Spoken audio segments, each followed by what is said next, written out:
here with the man of the year, Coach Prime, Deion Sanders, head coach at Jackson State University. Coach, how are you? I'm doing wonderful, man. I'm at the crib, working out, getting healthy, mentally strong. I'm ready, man. I just looked up some stuff from the book of Genesis because I'm already thinking about the first game being the genesis of the season. And I'm excited. I'm excited about the prospects of this season, man. It's going to be wonderful. Hey, I got a question for you. How significant is it that players from HBCU get drafted and get an opportunity to play in the NFL? You mean to tell me we went from 0 to 4 and a multitude of free agents that I'm pretty sure we exceeded the number times 4 of last season prospects. And most of these guys just want an opportunity. We got some guys undrafted like Akil Glass that we were previously talking about that is more than qualified. But see, I'm happy he got into the camp. I'm happy he got in the camp with Tom Brady. I'm happy he got in the camp with the Tampa Bay Buccaneers, who are solid head coaching, offensive coordinator that's going to be able to recognize how talented this young man is. So I'm happy for him and other guys that just got in the door and have an opportunity. Now, they paved the way for the guys next year. Mm-hmm. So it's going to be more and then more and more. I'm happy about all that. So from a standpoint, what needs to happen for us to continue to take it to the next level, for guys to continue to get these opportunities? Is the HBCU combine and the legacy game enough, or do we need more? No, I think we need to fine tune that stuff, man. I'm not gonna say I was happy with the combine. Trust me. And the legacy game, I like that. I like the thought process, but there's still separation. Let's compete against the other schools. Let's have our team compete against the other teams. Let's have our team. Let's comprise an all-star team from HBCUs to compete against other schools that are composed of Power Fives or whatever have it. Let's do that, because the word is, oh, we don't have the talent. Okay, now let's see. Let's get down together. I like that. And as far as the combine, let's just say we invited 50, 52, 53 guys at the combine. That's only equates to maybe 4 to 5 more guys per position at the combine in Indy, which is only 5 more minutes of your time. It's 5 more minutes of your time for each position. Just stay 5 more minutes for the tight ends, 5 more minutes for the running backs. Take us to Indy and put us on the same field as the other athletes, and let's stop being separate. Mm-hmm. I want inclusion. Right. So let me ask you this. Coming out of spring ball, guys like Travis Hunter and Kevin Coleman play big for you coming in.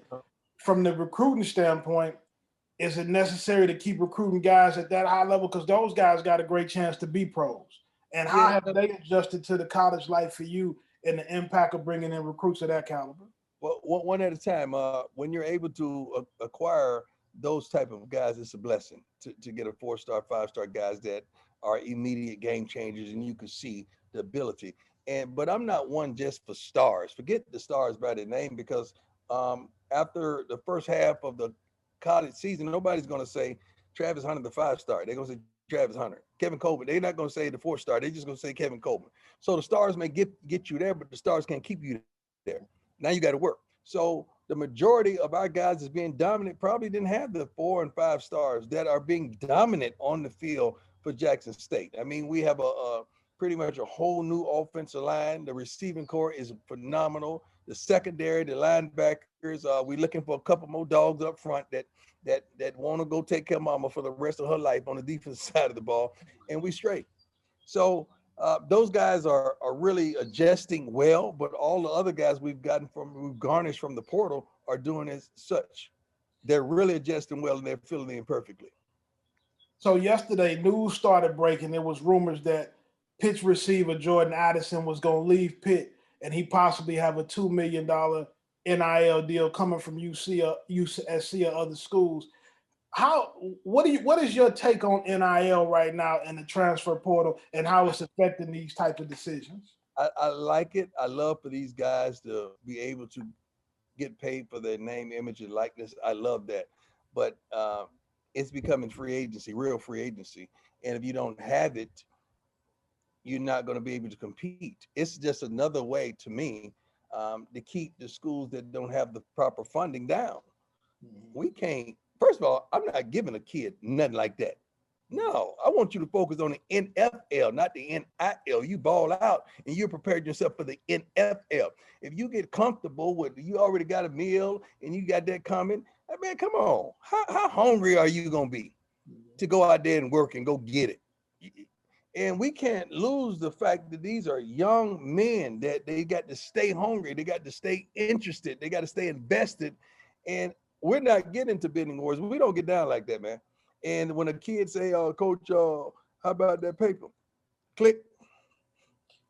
But Coach Pine, let me ask you this. If a kid is getting offered $2 million, does he have to look at it? Or should he be looking more at who can prepare him to be a pro? You've been a top level. A little bit of both. First of all, if he's been offered $2 million, that means they got it. That's not the kid's fault. That's not his fault whatsoever. But he should be really looking at, where is this going to take me? Okay, is the quarterback there? Is the system there? Is the environment there? Am I going to be happy? Because you could be rich and very unhappy. I've been that before. So he got to understand, that young man has to understand the complexity of the whole package. And it cannot get to bidding wars for young kids that really ain't done nothing yet. That really ain't done nothing yet. That's true. That's true. I saw yesterday where the linebacker from Florida A&M went into the transfer portal. That upset me. You made a comment about it. Is it a disadvantage to the FCS and the HBCU level schools when kids can use that platform to play big and then they cash in on opportunities to go to bigger schools? No, I'm happy for him if that's what he wanted to do. But the thing that hurt me is you upset because the homie that was the safety didn't get drafted. That ain't got nothing to do with you. You don't understand his history and what he's been through and what he's going through. They ain't got nothing to do with you. I'm looking for guys that want to stand up and say, you know what? I know my dog can get drafted, but wait till next year. I guarantee you, I'm going to be the first one for FAMU to be drafted in quite some time. I'm going to change the darn game. That's the energy I want. Now, you know what? My boy ain't get drafted. Let me jump. Let me jump and go somewhere else where it's more likely. Where is it more likely? University of Texas? Nobody got drafted. Where is it more likely? Where is it more likely? Like, what other systems are going to fit you that you know without a shadow of a doubt you're going to get drafted? Nowhere, because you're going to have to steal ball. You're going to have to steal ball. You're going to have to still have the measurables. You're going to have to still produce, and you're going to have to still be happy before the game, leading up to practice, and go out there and do what you've been gifted to do. You already got that. You know, Coach Simmons is a phenomenal coach. The defense, the offense is a phenomenal institution. For us, they would have been there in the bowl game playing. So, and they went to the FCS playoffs. You got everything you want right there. That's what makes me mad. Be the change, man. Don't run to change. Be the change. So right now, if you talking to recruits across the country, how do we continue to close the gap? We're closing the gap, dog. Everybody has upgraded. Everybody's gotten better. And not just us, everybody has improved their rosters. We got the 3, 4, maybe not 5 stars are coming to these suggested schools. If you check the FCS and check who wins consistently every year, and I think we put over, FCS included, I think over 20-some guys got drafted from FCS schools, over 20-something guys. So you can't separate, or this is the black and this is the white. No, FCS is FCS. And when you think about those schools that's been dominant and has won championships, you got to understand that's not winning championships with a bunch of 4 stars or 5 stars. No, they winning with guys that want to play the game of football and learn and play at a high level and compete. And then those guys are consequently going into the NFL. We saw a video of you at Mississippi Valley State a couple of days ago, you helping them raise some funds for their facilities. In football, it's so competitive that most of the time somebody wouldn't extend their hand like that. What motivated you to help the guys at Mississippi Valley and get behind what they're trying to build? That's who I am, my brother. I mean, I was blessed to be a blessing. And I love Coach Dancy, first and foremost. And I'm blessed to be a blessing. How can I turn a blind eye on something that I see that's sustainably wrong? It's wrong. Like, Lord, I'm praying for those kids. Like, they deserve better, man. They deserve better. Many of these HBCUs deserve better. but it's gonna happen slowly but surely. And if we don't raise enough money, I got it. I'm gonna take care. They're gonna have a new surface, a new field. I just want to make sure we're able to maintain it. I want them to have a new practice field as well. They deserve it. Mm. Do you still get to watch any football now that you're coaching at the college level? Do you still get to bit. It was a bad year for quarterbacks this year in the NFL. In the draft, yes, sir. In the draft.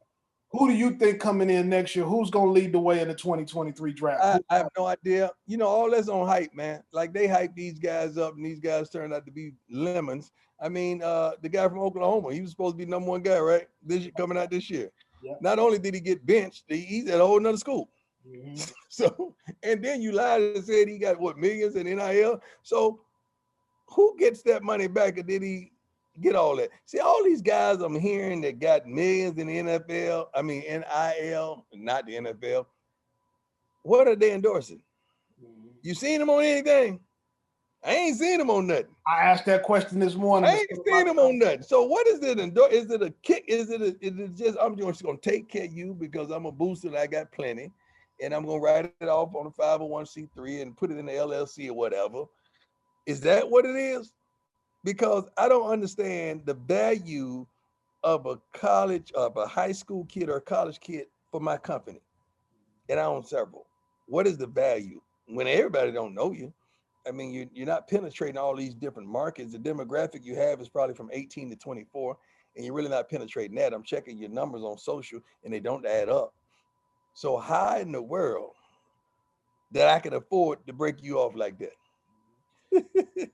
Do you feel like when it comes to the portal that tampering has become an issue with some of the college coaches? Do you feel like that's the issue? No, I don't think it's tampering. What's happening is many of the high school coaches that coach these young men are reaching out on their behalf well before they enter the portal. So the deal is complete. By the time they hit the portal, they already know where they're going. Mm-hmm. That's how it goes down. I'm just being straight up with you. It's somebody that knows that kid calling somebody like us and saying, you know what, such and such about to jump in the portal this Thursday. Check out his film. Tell me if you like it. That's how it happens before he even jumps. Last thing, and then we're going to get out of here, Coach. I saw you got a new theme song this year. Yeah. You got a new theme song this year. What made you pick that song, and what can we expect out of Jackson State this fall? We're going to be better. We're going to be bigger. We're going to be tougher. We're going to be faster, more disciplined, much more decisive. We're always on attack, especially on defense, but we're going to be physical up front on both sides of the ball. And we have some playmakers, man. We have a plethora of playmakers on the outside of receivers, defensive backs. We had three guys. Kusei, baby. It's my dog going crazy. My daughter's right on the other side of the camera. We had three guys that ran sub 4.3s at pro day, junior day at pro day for our kids. So we got so much speed on the back end in the secondary that we're excited about it. Just choose another song. We had a good run, you know, with My Head on My Head. We had a good run with that. Now it's time to bring in Mystical and let him do what he does a little bit. You know, the song speaks volumes and it says everything because we ain't running for nobody. Here we go. Here we go. Well, Coach Prime, we want to thank you, man, for giving us this time and spending some time with us, and we appreciate you dearly. Anytime, my brother. My goal is to make that wall behind you. That's my goal. Well, I'm coming. I'm gonna be down there this season. My goal is to make that wall behind you. That's my goal. You know. Hey, when I come down there, we definitely gonna get the picture. We're gonna get you put up on the wall up there. I'm gonna put you right next to Coach Saban up there. Oh, that's my man. That's my man.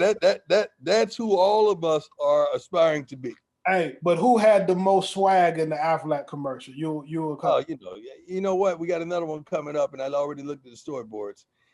It's gonna be me. It's gonna be you. God bless you, my man. Thank you for having me, Carl. I appreciate it.